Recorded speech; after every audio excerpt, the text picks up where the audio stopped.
პირველი რეაქცია, რომელიც მაყურებელს ექნება სამი ნოველის ეკრანიზაციის ხილვისას, ეს დიდი და ღრმა შოკია და იმის მიუხედავად, რომ სცენარისა თუ რეჟისურის ავტორი შოთა კალანდაძე ამბობს, რომ სიშიშვლეს წარმოჩინება შესაძლებელია არაპორნოგრაფიული კუთხითაც, თავად ქართველი მსახიობების უკომპლექსობა მაყურებელს მაინც გააოცებს.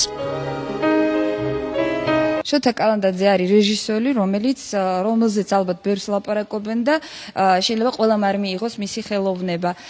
და ალბათ ამ ფილმსაც უბრალოდ ნაწყვეტებს პირველად ნახევენ Music Box-ის მაყურებლები, ხოლო სრულად ფილმის ხილვა როდის იქნება შესაძლებელი, სად და როგორ, ეს უკვე ჩვენთვისაც და რეჟისორისთვისაც უცნობია. სკანდალური საერთოდ არ არის ჩემი წრისთვის და ალბათ არც თქვენთვის, უბრალოდ არის რაღაც სიშიშვლეები, რომელიც არის ჩემი აზრით ალბათ რაღაც გემოვნებით გაკეთებული ჩარჩოებში, ანუ პორნოგრაფიული სუნი არ ასდის და არის ახალი კინო.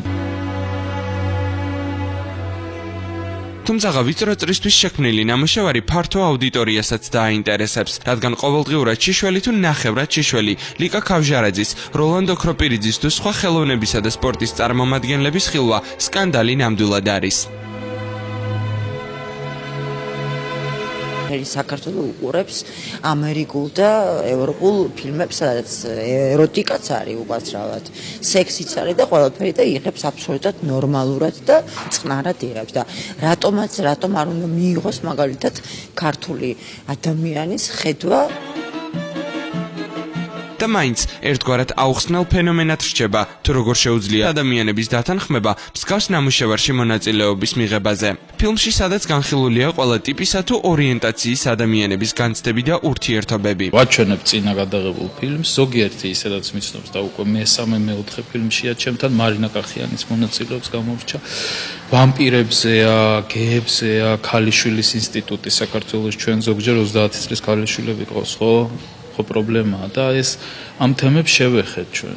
ჯერში შოტიკო არის მხატვარი და მას აქვს უფლება და მეგონი ყველა რეჟისორს აქვს უფლება რომ გამოაჩინოს ადამიანის სხეული, მისი სიშრე, მისი სილამაზე, მისი ესთეტიური თვალსაზრისით. თუმცა რეჟისორის თქმით, ქართული კინოთეატრები უარს აცხადებენ კინოლექსების ჩვენებაზე, ისევ და ისევ ქართული საზოგადოების ზოგიერთი წევრის მძაფრი რეაქციების შიშის გამო.